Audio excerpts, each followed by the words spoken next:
qui sont encore dedans, qui se repentent, Inch'Allah au Ta'ala. Merci beaucoup. Ok, c'est bien dit.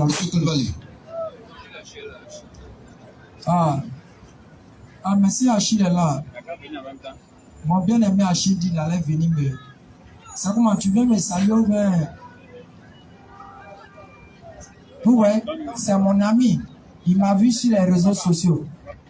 Où j'étais en train un peu de titiller un peu son guide. Donc, de là en même temps, on a échangé un peu. Tout ça, on a échangé un peu. On s'est tiré un peu sur quelques paroles. Et de là en même temps, a commencé notre amitié. Donc, depuis les jours, moi-même, je déconne pas, je n'adore pas cette attitude, je peux dire, je n'appelle pas beaucoup. Donc, c'est lui, chaque fois, il m'appelle pour me demander comment je me porte, ma santé, aujourd'hui, tout ça. Donc, aujourd'hui, il m'a appelé pour me demander c'est comment les activités. Donc, vous voyez, à partir de ça, malgré on a échangé sur les réseaux, on n'a pas la même foi. Lui, il est chrétien, je suis musulman. Il m'appelle, on échange sur des points. Ce sont des gens qui sont mûrs et qui ont grandi. On peut ne pas être d'accord sur des sujets et puis vivre ensemble. C'est pas parce qu'on n'est pas d'accord sur les sujets qu'on doit se battre.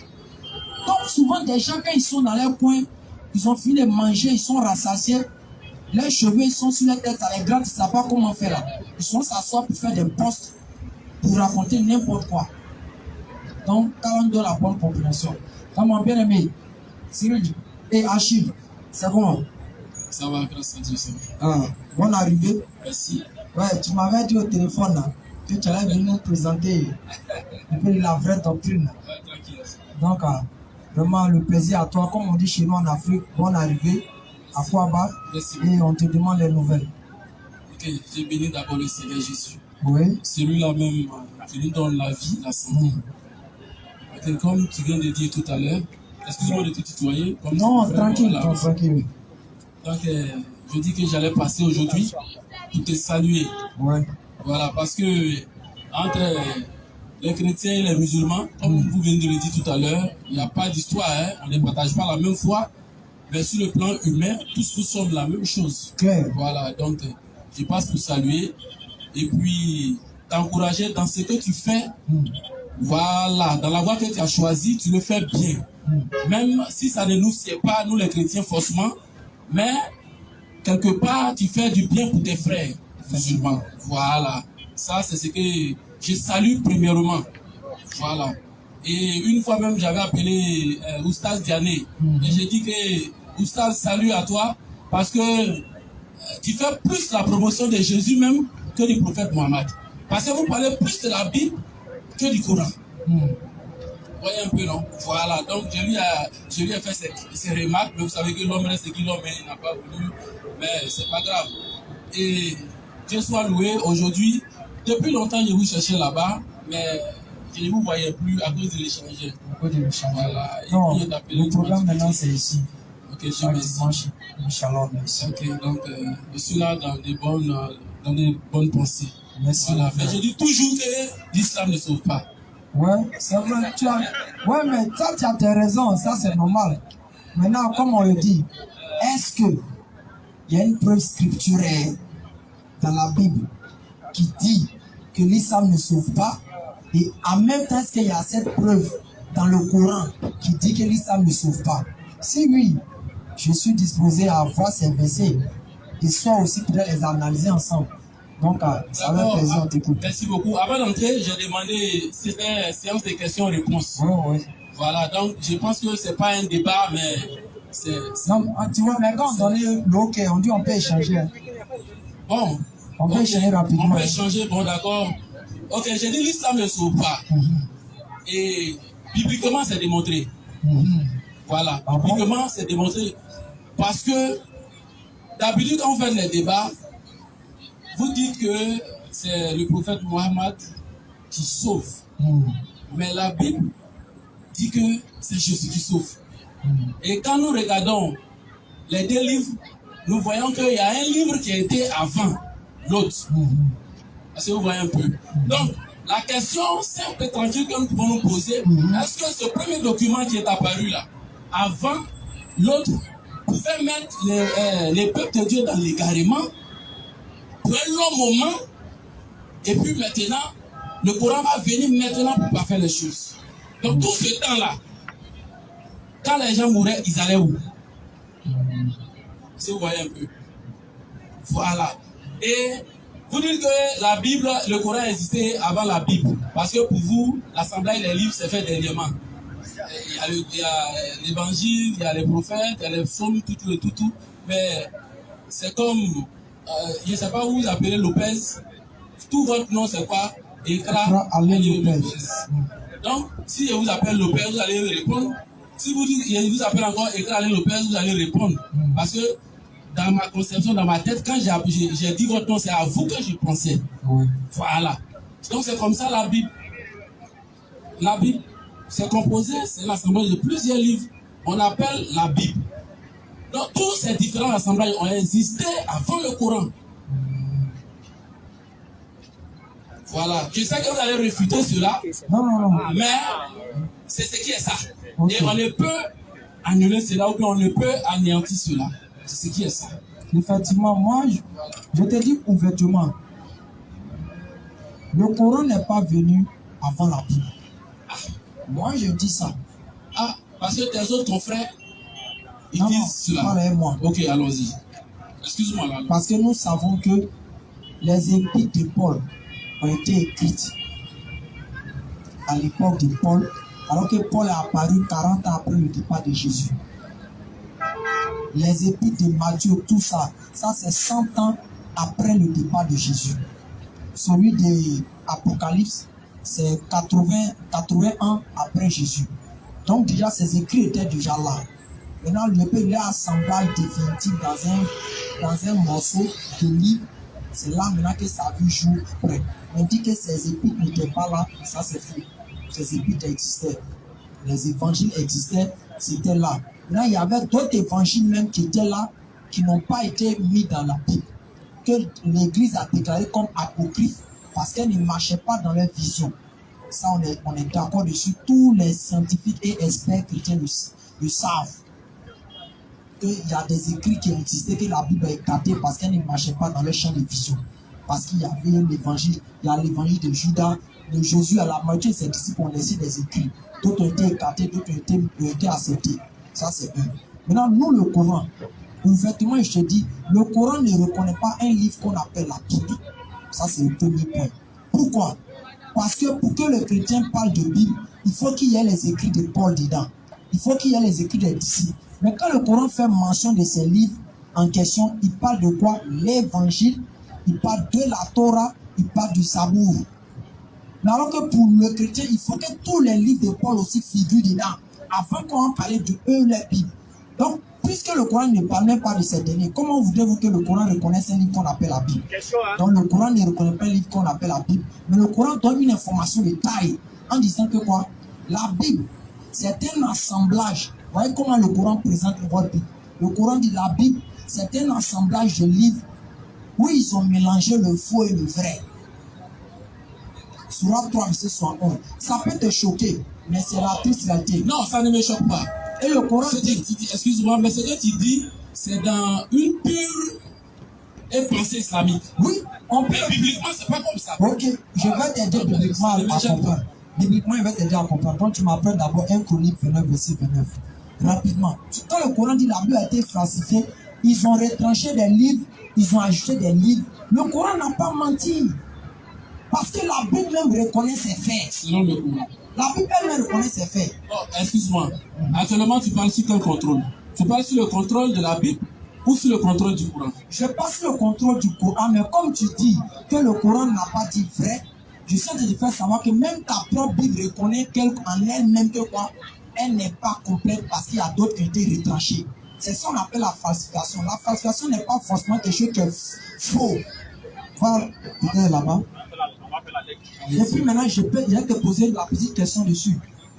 1 Chronique 29 et 29. Vas-y. Les actions du roi David. Les actions du roi David. On dit que Jésus est descendant de David. Hein. On fait tellement la promotion de David. Vas-y.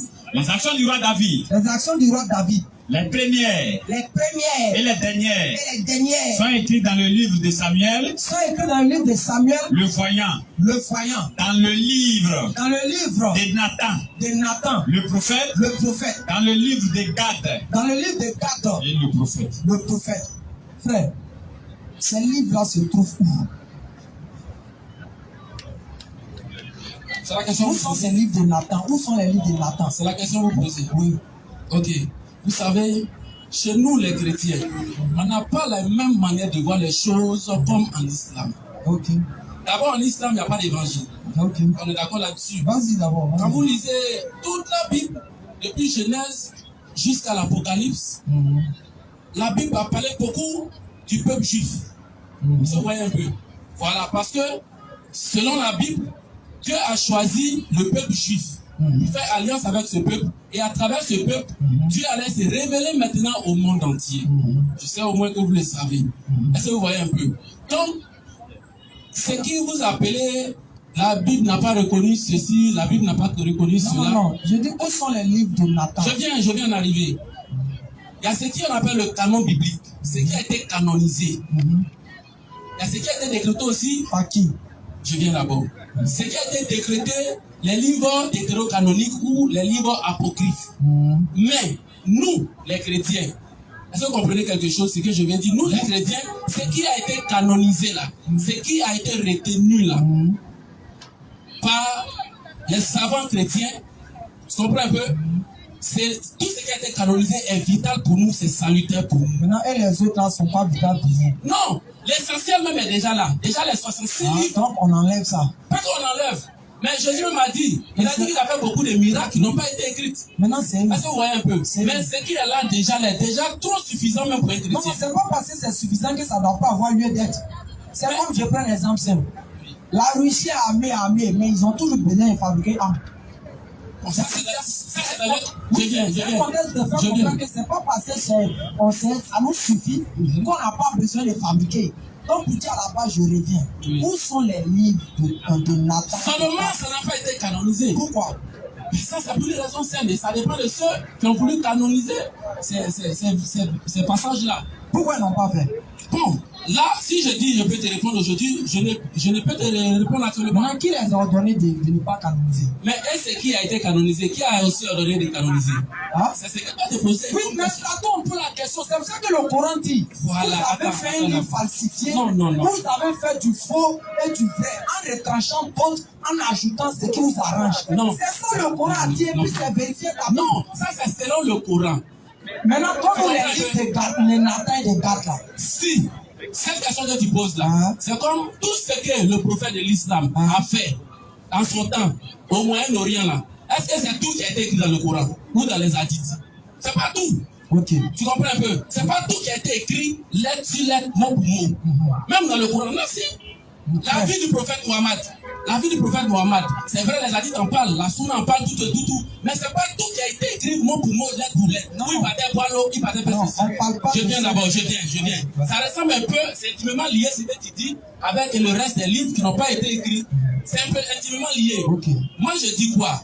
Tout ce qui a été canonisé, les 66 livres de la Bible, là, déjà, pour un chrétien, pour un enfant de Dieu, c'est déjà vital pour lui, c'est déjà salutaire pour lui. Ah, donc, je reviens encore. Parce que les 4 évangiles, selon les 3 évangiles synoptiques, et à part Jean, tous les autres épîtres que l'apôtre Paul a écrites, il n'a fait qu'expliquer les évangiles. Tu comprends un peu? Donc, ce qui n'a pas été canonisé dans le livre de tel roi, c'est pour certainement une raison saine. Tu comprends un peu? Voilà, mais ce qui est resté, ce qui actuellement nous avons, déjà, on peut appliquer ça et Donc, avoir ils le sont salut. enlevés alors. Si vous voulez appeler ça comme enlever, Non. Mais bon, si on veut appeler comme enlever, ok, après, donne-nous ces livres alors. Si tu es en train de faire comme si c'est nous, on a attribué que c'est enlevé là. Il faut que tu nous donnes ces livres là. Donc, reconnais que ça a été enlevé. mais c'est ce que j'ai dit. Donc, ça a été enlevé, non? Ça ne veut pas dire que ça a été falsifié. La falsification veut dire Non, quoi? ça ne veut pas dire que ça a été falsifié. La falsification veut dire quoi? La falsification veut dire, Hein? c'est-à-dire interpréter quelque chose qui est faux. Non. Si Non. Si, c'est ça qu'on appelle falsification. Quand il y a un livre falsifié là, Oui. ça prend en compte. Donc, selon toi, Laisse-moi. non, là, il vient. Vas-y. Selon toi, la Bible devrait avoir combien de livres? Selon vous, je vous pose la question. C'est à vous on doit poser ça. Non, tu dis que tu es un sachant de la Bible. Non, Tu vas savoir, la Bible devrait avoir combien de livres selon vous? Elle devait avoir normalement l'évangile. Elle devait avoir l'évangile de Jésus.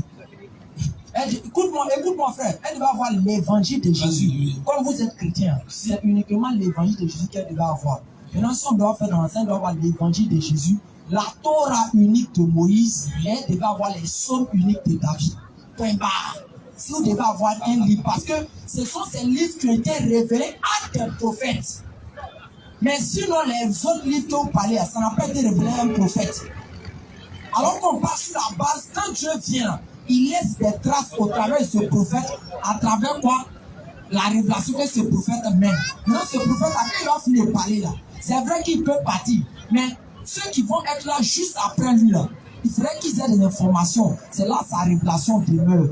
C'est pour ça que nous, le Coran, quand le Coran parle, le Coran dit, Allah a révélé la Torah à Moïse, l'évangile à Jésus, le Zabour à David.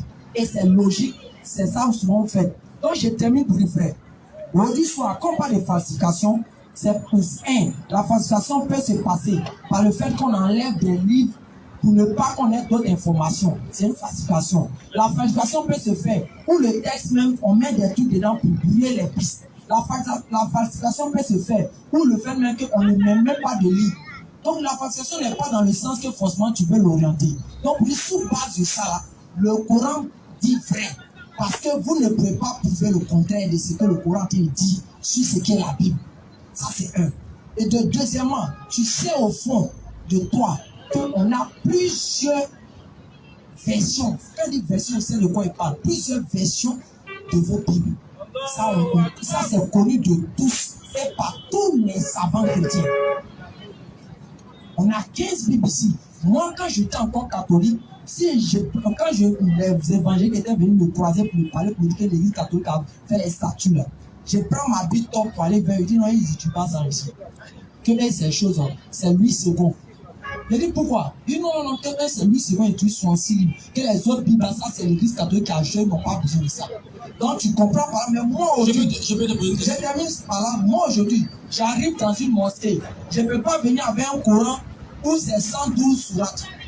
Tu vas en Chine, 114 sourates. Mali, 114 sourates. Côte d'Ivoire, 114 sourates. Derrière chose Azerbaïdjan, 114 sourates. Turkistan, 114 sourates. La Mecque, 114 sourates. Ça ne changeait pas. C'est ça qu'on appelle quoi, la force du Coran et la vérité du Coran. Frère, tout ce que tu as cité, c'est vrai. La même chose, dans toutes les différentes versions, comme toi tu appelles version là, le message est le même, central. Le message là, c'est que Jésus est venu sur la terre, il est mort, il est ressuscité. Voilà. C'est le message de base. Ça c'est le message de base. Christianiquement parlant. Tu comprends un peu, non? Dans toutes les versions que tu as là, toutes les versions, même si tu prends Top, si tu prends Dabi, si tu prends Scofield, tu prends Louis II, tu prends Français Courant, tu prends Semeur, tout ce que tu veux. Le message central y est. Jésus est mort, il est revenu à la vie. Non, il n'est pas mort selon la Bible. Si. Ça c'est... Si. Ouais, on a encore le temps. On prie à 35. Tu peux prouver que Jésus est mort. Oui. À travers les propos de Jésus lui-même. Un homme qui est mort là, il parle. Non, mais avant de mourir, il va dire que j'ai mouru. Ah bon? Donc tu ne crois pas? Non, je n'ai pas dit qu'il ne croit pas. Est-ce que tu peux prouver? Parce que tu fais, c'est très dangereux. Non, voici frère. Très dangereux. Bien aimé Achim. C'est très dangereux parce que tu t'apportes un jugement très terrible. Frère, dans la Bible là, Jésus est mort pour être ressuscité. Tu ne peux prouver le contraire. Quel que soit ce que tu as dit. Attends, tu as raison. Maintenant, je veux savoir, frère Achim. Frère. Je veux savoir. Oui, vas-y. Est-ce que, c'est une question directe. Vas-y. Tout le cheminement de ceux qui ont participé à la mort de Jésus, Jésus les a-t-il bénis ou les a-t-il maudits? C'est pas dit, sois explicite. C'est comme tous ceux qui ont participé à la mort de Jésus, selon vous, les gens, ils n'ont pas fait pour qu'on le tue là. Pour qu'on le tue là. Que ce soit les soldats, ceux qui l'ont livré, ceux qui ont dit des paroles pour qu'on le tue, tous ceux-là, le lot jusqu'à ce qu'ils puissent mourir selon votre croyance. Les a-t-il bénis, mais les a-t-il maudits? Mais c'est une question très simple. Ok, vas-y. Simple déjà parce qu'à la croix, il a dit Père, pardonne-leur, ils ne savent pas ce qu'ils font. Ok, frère. Déjà, vas-y. À la croix, dans la douleur, dans les grandes souffrances, il dit Père, pardonne-leur, ils ne savent pas ce qu'ils font. Tu comprends un peu? Mais il y a des choses que vous, les musulmans, vous refusez de comprendre. Vas-y, grand frère. Non, ne m'appelle pas grand frère. Appelle-moi ton frère. Est-ce que tu comprends un peu? Voilà. Jésus, sa vie, était un enseignement. Mais tu ne m'as pas répondu. Mais il a déjà répondu premièrement. J'ai dit, à la croix là, est-ce qu'il les a maudits? Ok, calmons-nous. À la croix, il les a pas maudits. Il a dit, Père, pardonne-leur. Oui, j'ai compris. Frère, on pardonne une bénédiction ou bien on pardonne un péché. On pardonne une bénédiction ou bien on pardonne une bénédiction ou on pardonne un péché. Mais c'est une question, on appelle ça ipso facto. On pardonne un péché. On pardonne ça, c'est de façon normale. On pardonne un péché. Donc, on parle maintenant, un péché. À la croix, qu'est-ce que était bénédiction à la croix? Non, je n'ai pas dit qu'est-ce que était bénédiction. Je dis, oui. On pardonne un péché. Oui. Ou bien en chose, on pardonne une bénédiction. On pardonne un péché. Maintenant, le péché vient de qui? C'est-à-dire? Le péché vient de qui? Quel péché qui vient de qui? Non. Non, ne répondez pas comme ça.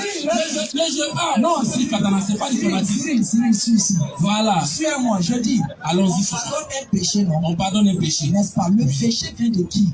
On attribue le péché à qui? À celui qui a péché. Non. Le diable ou je parce qu'on va dire le péché, mais c'est le diable. C'est le diable qui manifeste ce péché, qui est la manifestation du péché. Non. Hein? Tu te trompes. C'est qui alors? L'homme a un libre arbitre. Non, je ne parle pas de ça. Non, je comprends. Non, tu vas aller loin, Si je vois où tu veux aller ta pensée. Non, je ne vais pas d'abord ça. Oui. Je dis, parce que quand on parle du péché là, oui. on attribue toujours, Dieu nous a toujours dit que c'est le diable qui nous pousse à faire le péché, c'est le diable. Donc, Dieu a fait que l'origine du péché, c'est le diable. N'est-ce pas? Pas forcément. Non, je sais. Tu sais dans quel portée je veux agir. Tu sais dans quel domaine je veux partir. Quand on attribue le péché au diable. Maintenant, nous revenons. Quand je t'ai posé la question, tu ne m'as pas compris réellement, mais tu es allé à la conclusion. Je dis, durant tout le déroulement de tous ceux qui participaient à la mort ou bien qui veulent tuer Jésus là, est-ce que Jésus les a bénis, oui ou non? Tu devais être sage pour dire quoi? Pendant le coup de sa vie, tous ceux qui voulaient le tuer, il a dit tous ceux qui voulaient le tuer, il ne pas tous ceux qui l'ont tué. Écoute bien le français. Tous ceux qui voulaient le tuer, qui ont participé, qui ont mis les coups par là, est-ce que Jésus les a bénis quand il était encore vivant? D'abord, est-ce qu'il les a bénis ou il les a maudits? Il ne les a pas bénis. Il les a fait quoi? Est-ce qu'il les a maudits aussi? Rapidement, donnez 10 passages même. Allons-y seulement. Jean 19, verset 11, rapidement. Excuse-moi. Tout le temps tu as pour parler là, est-ce que vous pouvez laisser un temps aussi pour que je... Non, peut-être on va se reprogrammer. Suis-moi. Tu devais venir un peu plus tôt. Ben, tu m'as appelé, j'ai cru que tu étais déjà là. Hein. Donc, je quitte loin. Ah, tu as vu? J'ai cru que tu étais déjà là quand tu m'as bipé là. J'ai cru que tu étais déjà là. Mais attends, on fait chose. Ouais, vas-y rapidement. Matthieu 19. Va. Jean 19, 11, va là-bas.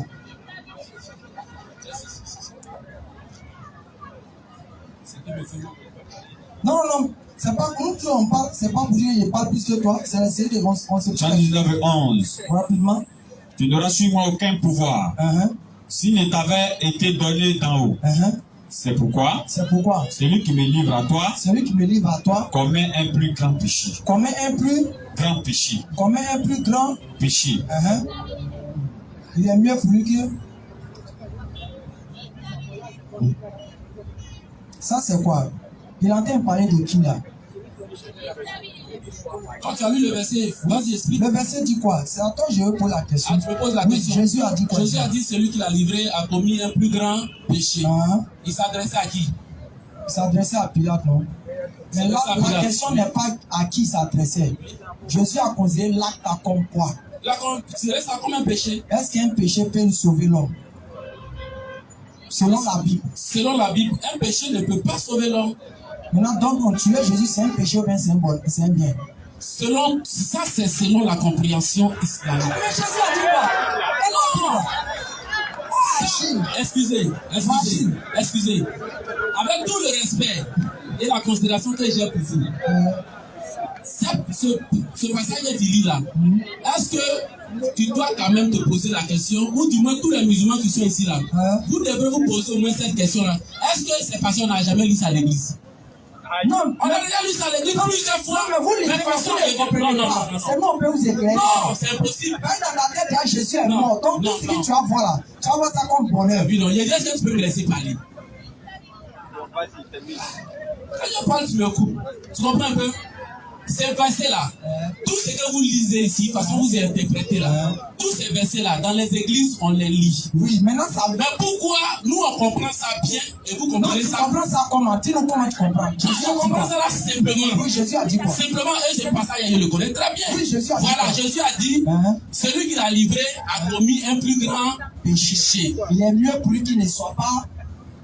Je viens. Excusez, écoutez très bien. Vas-y. Vous savez, la Bible fonctionne avec un code. C'est ça, la Bible fonctionne avec un code. Bravo. Donc tous les pasteurs, tous les frères, tous les sœurs qui sont dans l'église là, on lit ça toujours, mais ça nous a jamais, comment on appelle, perturbé. Achille. Ça nous a jamais. Achille. Comme il est déjà ils vont juste appeler à la prière. Avant de te donner un verset, tu vas expliquer, puis nous on va partir. C'est Jésus même qui parle là-bas. À la suite aussi, je te donne un verset. Tu n'as même pas de problème. Matthieu 26 et 24. Oui. Le Fils de l'homme s'en va, selon ce qui est écrit de lui. Mais, maudit soit l'homme. Vous suivez, hein? Mais, maudit soit l'homme par qui le Fils de l'homme sera livré. Mieux vaudrait pour cet homme qu'il ne soit pas né. Faut nous expliquer. Il y a ce qu'on appelle la double nature de Jésus. Voilà. Ne soyez pas pressés. Vous qui êtes là-bas là, vous ne lisez pas la Bible, vous ne lisez pas le Coran. Vous simplement, c'est ça vous impacte. Voilà. Il y a ce qu'on appelle la double nature de Jésus. Et je peux vous donner cet enseignement-là même. Seulement que peut-être vous n'allez pas accepter. Sinon, c'est comme ça, la Bible fonctionne. Voilà. Il y a ce qu'on appelle la double nature de Jésus. Jésus est venu sur cette terre-là. Il était 100% homme, il était aussi 100% Dieu. Alors, vous comprenez un peu. Quand on dit Jésus avait faim, quand on dit Jésus avait soif, quand on dit Jésus dormait, quand on dit ceci, cela, c'est sur le plan charnel. Alors, vous comprenez un peu. Voilà, donc, pour répondre à ce que tu dis là, c'est sur le plan Chanel, il parlait. Il disait quoi? Sur le plan. Vas-y. Sur le plan Chanel, il disait quoi? Écoutez bien mon développement. Hein. Voilà. Le Fils de l'homme s'en va, selon ce qui est écrit de lui. Maudit soit l'homme par qui le Fils de l'homme est livré. Mieux voudrait pour cet homme qu'il ne soit pas né. Ça veut dire quoi? Ça veut dire celui qui l'a livré là est maudit. Comme la personne est. La personne, tu l'as dit non, la personne est maudite. La personne est maudite. Oui. Est-ce qu'il est d'accord avec la mort de Jésus? Je suis d'accord avec, mais la Bible le dit. Non. La Bible le dit, je suis d'accord en tant que croyant de la Bible. Donc Jésus aussi est d'accord avec sa mort. C'est pas Jésus même qui a parlé. Ah non, est-ce que Jésus est d'accord avec sa mort? Jésus même l'a dit dans chapitre 9, verset 31. Il est d'accord avec sa mort. Mais absolument, il venait pour ça. Non, il n'y a pas il venait pour ça. Jésus venait pour ça. Selon ce verset, Jésus est d'accord avec sa mort. Il est d'accord avec sa mort, effectivement. Maintenant, pourquoi il mais j'ai dit, c'est la chair qui parle. Achille, c'est la chair qui parle. La chair veut pas mourir. J'ai dit, Jésus avait une double nature. C'est pour ça que les musulmans disaient, non, écoutez-moi bien. Achille, donc la chair veut pas mourir. Laisse-moi parler. Quelque part dans le voie que Jésus priait, Jésus faisait ceci. Jésus dans ça. C'est la même chose. Ça, c'est montrer qu'il est. On est dans Nous les chrétiens, on croit en tout ça. Oui. Jésus avait une double nature. Oui. La partie humaine et la partie divine. Mais la partie, elle dit quoi? La partie Chanel là. On appelle après, on va. Ok. Voilà. Dimanche prochain, on va venir un peu plus tôt et puis on va débattre dessus. Dimanche prochain, mon frère. Si on est l'index. C'est pas grave, dimanche prochain, bien. H. H. Hadu. Hadu. An. La ilaha. La ilaha. Illallahu. Illallah. Wa ashhadu. Wa ashhadu. Anna. Anna. Muhammadan. Muhammadan.